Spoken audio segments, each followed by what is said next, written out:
ऑर्नेटो नामक जगह में एक राजा रहता था।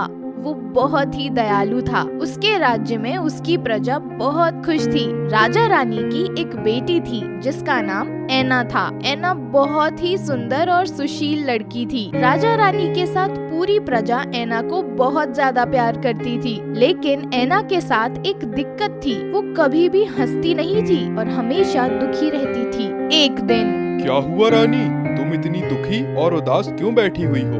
मैं इसलिए दुखी और उदास हूँ क्योंकि मेरी बेटी हमेशा दुखी रहती है। हमारी एक ही तो संतान है, वो भी दुखी रहती है। धीरे धीरे वो बड़ी हो रही है, हमें उसकी शादी करनी है। अगर वो हमेशा ऐसे दुखी रहेगी और कभी हंसेगी नहीं तो कौन लड़का उससे शादी करेगा? तुम चिंता मत करो रानी, समय के साथ सब ठीक हो जाएगा। मैं कल ही मंत्री को बोलकर शहर में ढिंडोरा पिटवा देता हूँ कि जो भी हमारी राजकुमारी को हंसाएगा हम उसे बहुत सारा धन देंगे और अपनी सेना में शामिल कर लेंगे। अगले दिन राजा अपने मंत्री से कहकर पूरे शहर में ढिंडोरा पिटवा देते हैं। वहाँ पर सभी लोग आते हैं, लेकिन कोई भी हंसा नहीं पाता।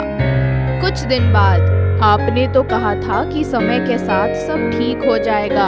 आपने देश विदेश से लोगों को बुलाया, सबने अपना भरपूर प्रयास किया, लेकिन हमारी बेटी के मुंह पर तो मुस्कुराहट तक नहीं आई। हाँ रानी, बात तो तुम ठीक कह रही हो। अब मुझे भी इस बात की बहुत चुभन होने लगी है। इस तरह से हमारी बेटी कब तक रहेगी? एक दिन राजा के यहाँ एक घोड़े का व्यापारी आया। उसके पास बहुत सुंदर सुंदर घोड़े थे।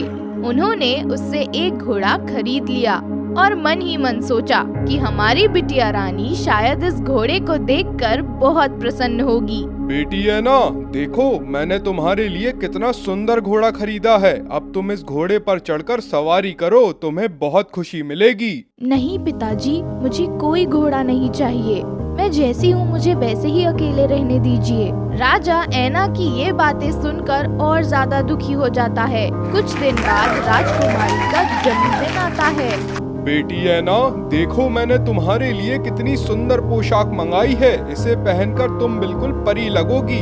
ये मैंने बहुत दूर देश से मंगवाई है। पिताजी, मैंने आपको इतनी बार कहा है कि आप मेरे लिए कोई भी चीज मत मंगाया करिए और ना ही आप मुझे परेशान किया करिए। मैं जैसे अकेले कमरे में बंद रहती हूँ मुझे वैसे ही रहने दीजिए। राजा ये सुनकर और दुखी हुआ। उसे लगा कि इतना सब कुछ राजपाट और पैसा किस काम का। एक दिन राजा राजकुमारी के साथ एक नदी के पास घूम रहा था कि तभी उसकी नजर एक मछली पर पड़ी। पिताजी, ये पानी में कौन चल रहा है? ये कौन सा जानवर है? बेटी, ये मछली है, ये पानी में रहती है। ऐना बहुत देर तक कुछ मछली को देखती रहती है। राजा थोड़ी देर में देखते हैं राजकुमारी उस मछली को देखकर मुस्कुरा रही होती है और राजा वहाँ कुछ नहीं बोलते और चुपचाप अपनी बेटी को मुस्कुराते हुए देखते हैं। पिताजी, मुझे ये मछली चाहिए। क्या आप मुझे ये मछली लाकर दे सकते हैं? बेटा, मैं तुम्हें बहुत सारी मछलियाँ लाकर दूंगा, लेकिन अब तुम हमेशा ऐसे ही मुस्कुराते रहना। मैंने इतने सालों में पहली बार तुम्हें मुस्कुराते हुए देखा है। राजा ये बात आकर रानी को बताते हैं। अब ऐना रोज मछलियाँ पकड़ने जाती। उसे मछलियाँ पकड़ने में बहुत मजा आता है। अब वो खिलखिलाकर हंसने भी लगी थी। राजा ने उस दिन से पूरे राज्य में ये बात फैला दी कि आज के बाद कोई भी हमारे राज्य में मछली नहीं खाएगा और सब लोग मछलियों को खाना खिलाएंगे। उन्होंने मछली का एक छोटा सा मंदिर भी बनवाया क्योंकि उनका मानना था कि मछलियों के आशीर्वाद से ही उनकी बेटी ने हंसना सीखा था।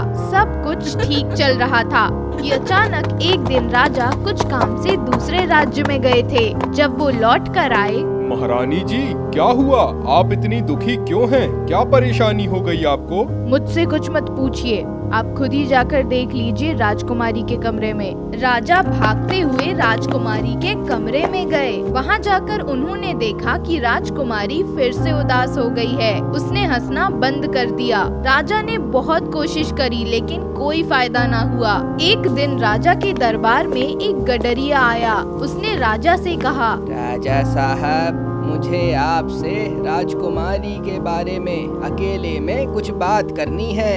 हाँ ठीक है, आओ चलो उपवन में चलते हैं। वहाँ हम तुमसे बात करते हैं। दोनों लोग वहाँ जाते हैं। राजा साहब, मेरी बेटी को जादू की जानकारी है। उसने कल रात मुझे बताया कि राजकुमारी जी पर किसी जादूगरनी का शाप है। पर कैसा शाप? हमने या राजकुमारी ने तो कभी ऐसा काम ही नहीं किया। मेरी बेटी ने मुझे बताया कि आप एक शिकार पर गए थे, वहाँ आपने भूल से एक लड़की को मार दिया था। हाँ, तुम सही कह रहे हो। काफी समय पहले ऐसा हुआ था। हमने उस लड़के को प्राथमिक उपचार भी दिया, परंतु वो बचा नहीं। जी राजा साहब, वो एक जादूगरनी की बेटी थी। उसने ये दुखी मन से शाप दिया था। अब आप एक काम करिए, उसी जगह पर जाइए और उस जादूगरनी को ढूंढिए। राजा अगले ही दिन गडरिया और अपने सेनापति को लेकर उसी जगह पर गए। काफी ढूंढने पर उसे वो जादूगरनी मिली और राजा ने उनसे माफी मांगी और काफी याचना के बाद उस जादूगरनी ने अपना श्राप वापस ले लिया। अब राजकुमारी हमेशा मुस्कुराती रहती थी और सब लोग बहुत खुश रहते थे।